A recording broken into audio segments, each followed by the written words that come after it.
Today on For the Record, looking at tradition dating back nearly 140 years. It's just much bigger and larger, totally different operation these days. On this Groundhog Day Eve, I traveled to Punxsutawney, Jefferson County to interview the handler of the world's most famous groundhog. You get a lot of photos taken when you're Phil's handler. That part's cool if you're into that, but there's also a lot of work and a lot of responsibility that comes with it. What he's saying about this annual tradition, Phil's personality behind the scenes, and why becoming Phil's handler was something he says was, quote, meant to be. I was born with the groundhog gene, if you will. For the Record starts right now.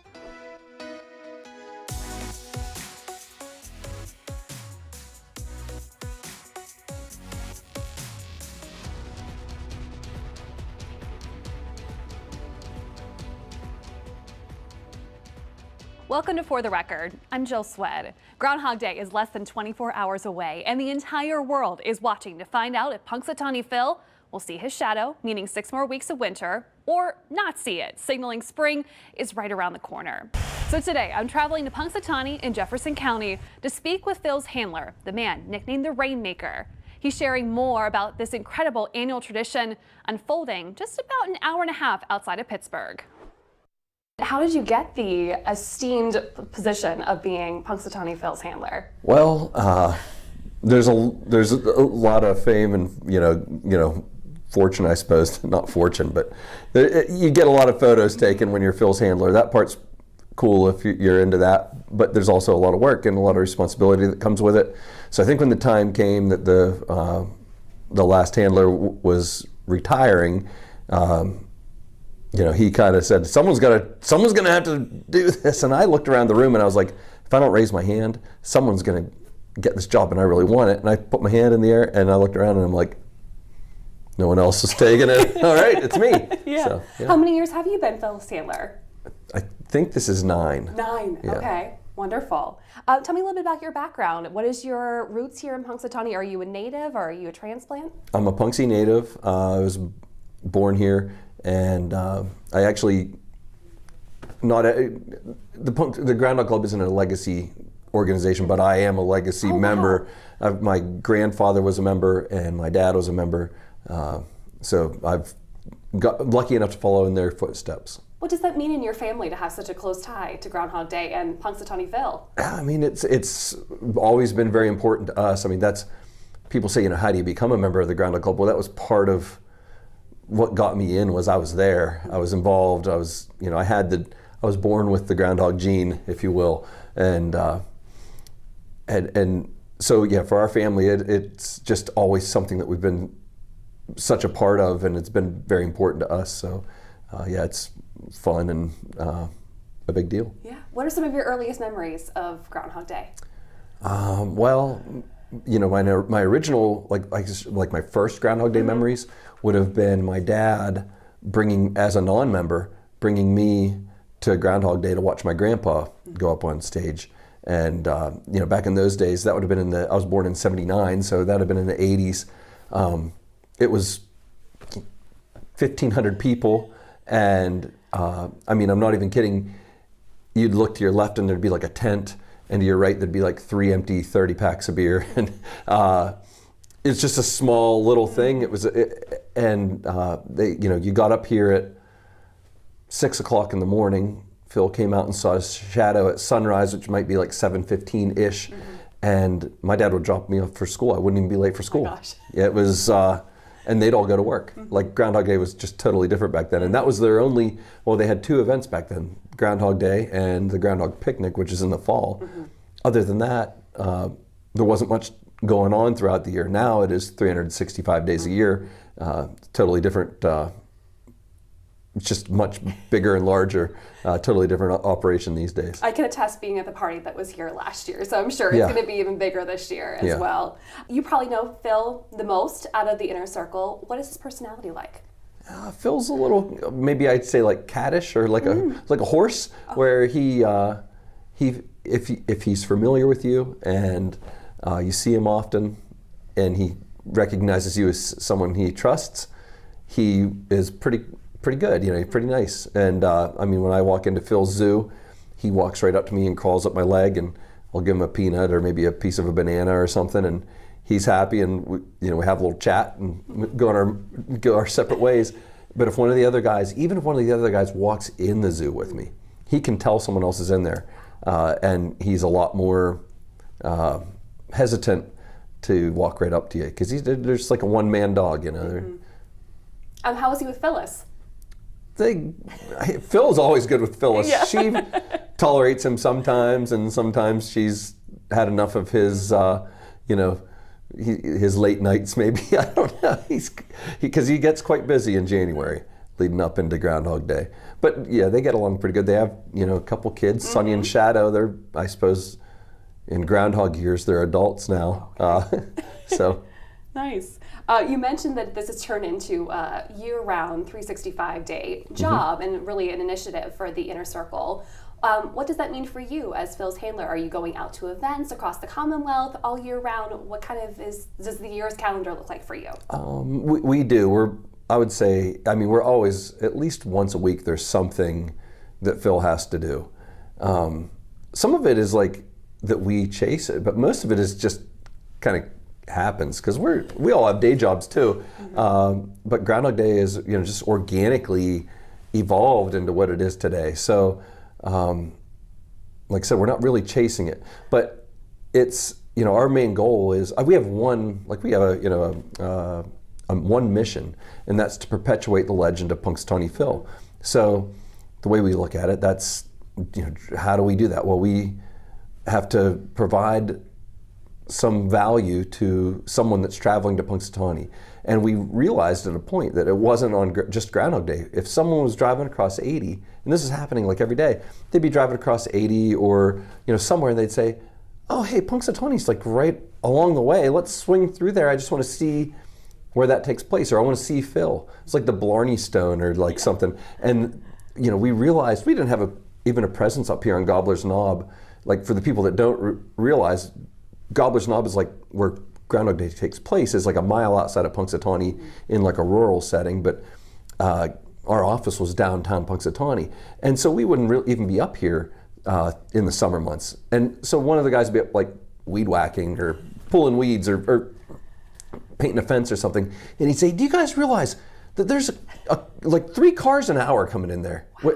And so we said, well, we really need to be able to greet those people. And like I said, these organic things happen. You have that conversation. Next thing you know, we've got a visitor center up here, and we're seeing all those people, and we feel giving them more of an experience is just by word of mouth, more interest, and the thing just keeps getting bigger and bigger, and we love it. Still ahead on For the Record. None of us have any idea going into Groundhog Day what Phil's prediction is going to be. It's Phil and Phil alone. A continued look behind the curtain at how Punxsutawney Phil lives and enjoys life throughout the year, from the fame to the travel, and how he prepares for this big annual moment in the spotlight.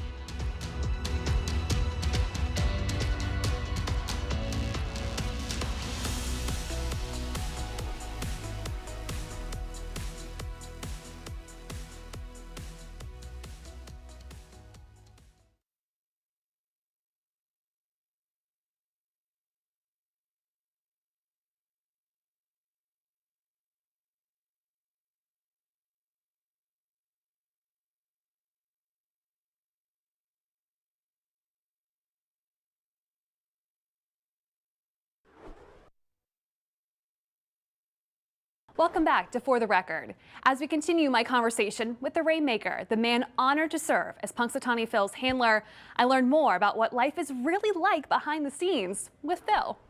I would assume that a lot of these events happen both here in town and across the Commonwealth. You're Phil's right-hand man. What does transporting Phil look like from one destination to another? It has some layers. Okay. First of all, Phil has a carrier, like a pet carrier, but that doesn't work too well because you can't reach in like this and get Phil. You have to reach down from the top to pick up a groundhog, so you're not reaching at their mouth because Phil's not tame. He'll still bite.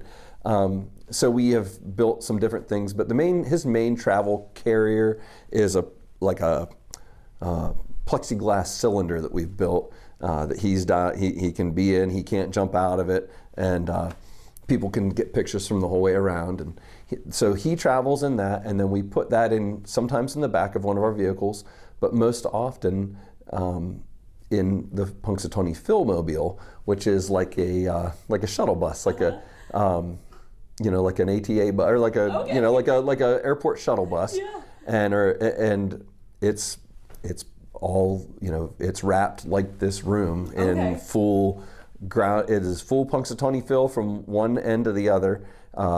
Actually a depiction of Gobbler's Knob on it. So it's kind of cool. Like you look at the bus and it's like you're there. And it's designed specifically for Phil. So it's got a door on the side where his carrier goes in and seating for the inner circle inside. And it actually has speakers that mount on the outside. So when we do parades, we stick the speakers on the on there, and we can play some groundhog music. And it has a platform that folds down in front for Phil to ride on with his handlers. And that's how he then greets people for parades, because we try to bounce around to as many parades as we can get to, and then just the different events that we get invited to make an appearance at. So it's great. It's a great way to travel, and people certainly then see Phil coming. They like getting their picture in front of the bus as much as they like getting their picture taken here, I think. Yeah. So. What do you think the allure is of a groundhog to people whenever they see Phil coming? Well, I mean, have you met him? I've not met him face to face. I've only seen him from a distance last year at Groundhog Day. He's a pretty charismatic fellow. He's, groundhogs, there's something about them. They're cute. They look cuddly. They're not necessarily, they don't like to cuddle, but they're either very intelligent. They are good at predicting the weather. And they're just, some of it's just the allure, whether someone might be a true believer, what we'd say like a Phil fan, or they might be a cynic, but either way, they want a picture beside them. So they want to meet him. They want to see what this is all about. They want to ask me how old Phil is, and then they want to ask the next top hatter down the row the same question and see if they say the same thing. And then they want to ask someone from town and see if they say the same thing. And then they say, "Oh, you've been here a bunch of times? How old is Phil?" And you tell them the same thing, and they're like, "Okay, I'm starting to get this." And what is the real answer? How old is Phil? Well, Phil's at least 139 years old. He came to our care in 1887, and so we're not sure how old he was then, but he's been around a long time, and we expect him to be around for quite a while longer. Tell us about the legend of the elixir that keeps him going all these 130 year plus. Yeah, so, Phil, like I said, he came into our care in 1887. In Punxsutawney, there were a group of people that would become the Groundhog Club, become the top hat guys. But back in those days, they actually hunted groundhog and had this big picnic every fall, which we still have.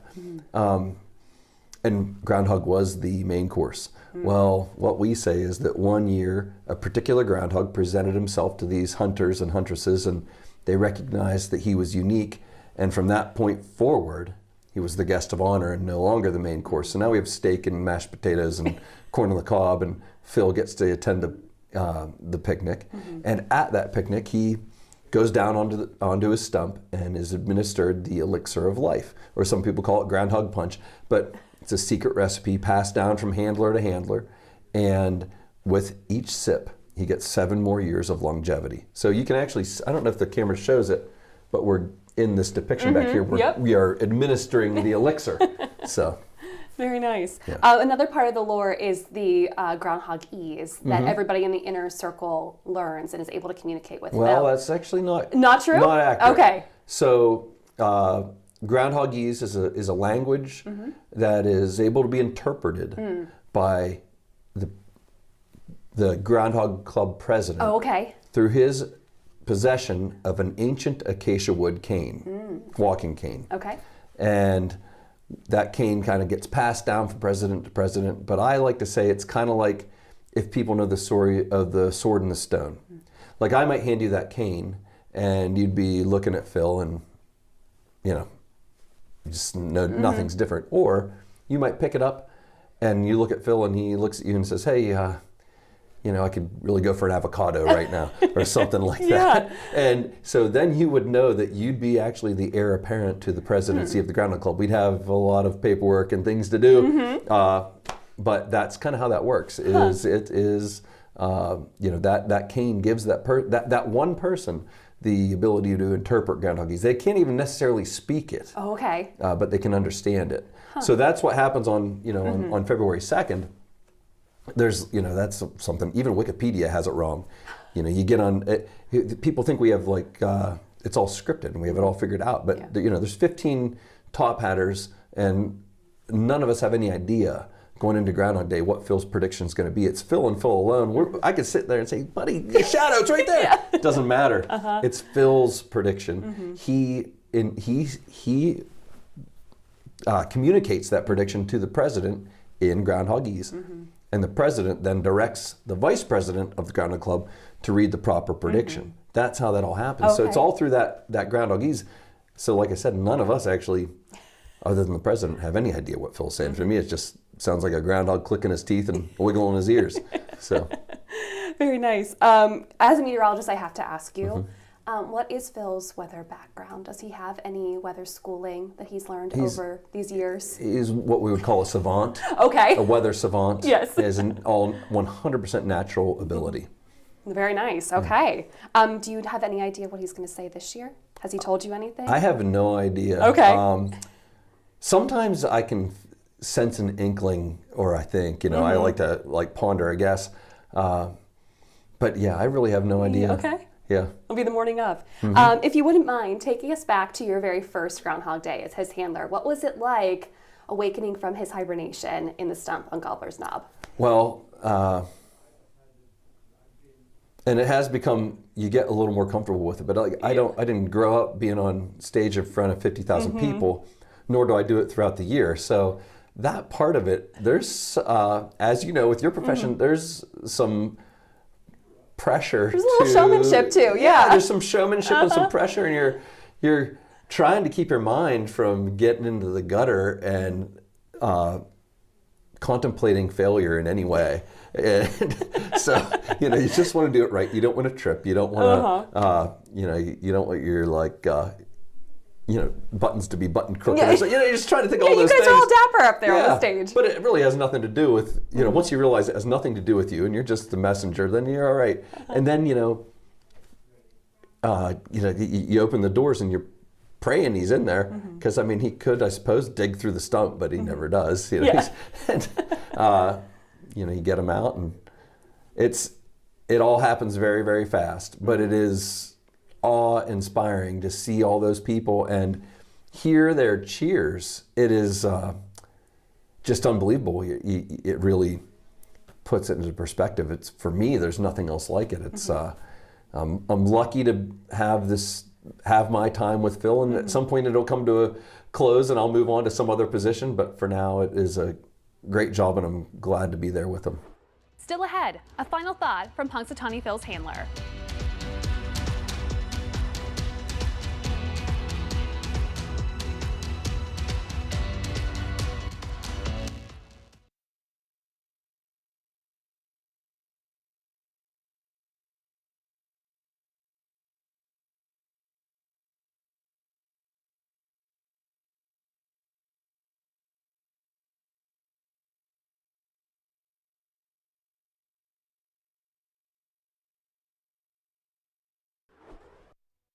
Welcome back to For the Record on this Groundhog Day Eve. Before we wrap up, one final thought from Punxsutawney Phil's handler. Take a look. You mentioned before that Phil is more than just a local legend. He's a national treasure too. Worldwide. Worldwide even, yes. If you could leave us with one maybe of your favorite memories of being out with Phil, whether it's during the Groundhog celebrations, around Groundhog Day, or throughout the course of the year. I would say that probably my favorite thing, it is the people, just all the people meeting Phil and seeing how excited they get. And there's two times in my time, maybe with Phil as handler or just being in the Groundhog Club. We do the Pittsburgh St. Patrick's Day Parade every year. And there are points in that parade where it is so crowded, especially in a good weather year. It's like you're going down, I think it's Grant, and the people are, it is from the building to the curb and then another 15 feet into the road that they are swelled. And you're like parting the Red Sea, with the other parade, participants. And the screaming is so loud that your eardrums literally flutter. It is the excitement of those people in that crowd. It's there, and school visits. So we take Phil to these different schools, and sometimes you're in a classroom of, you're in a preschool in a classroom of 20 toddlers.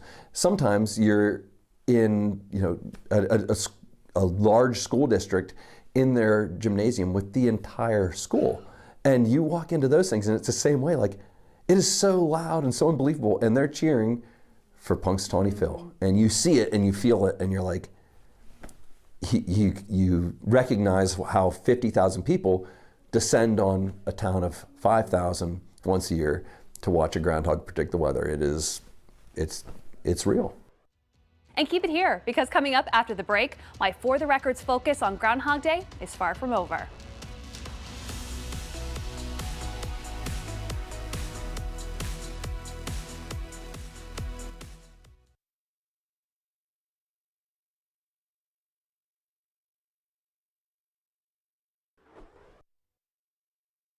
One of the missions of the Groundhog Club is to bring people to Punxsutawney every day, not just Groundhog Day. As we get ready for Groundhog Day tomorrow, For the Record is also speaking with the president of the Groundhog Club.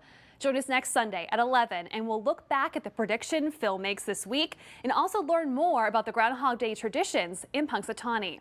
And be sure to tune in tomorrow morning starting at 4:30 as Pittsburgh's Action News 4 covers all things Groundhog Day in the big run-up to Phil's announcement. But for now, that's all for today's episode of For the Record. Thank you for watching. Have a great week.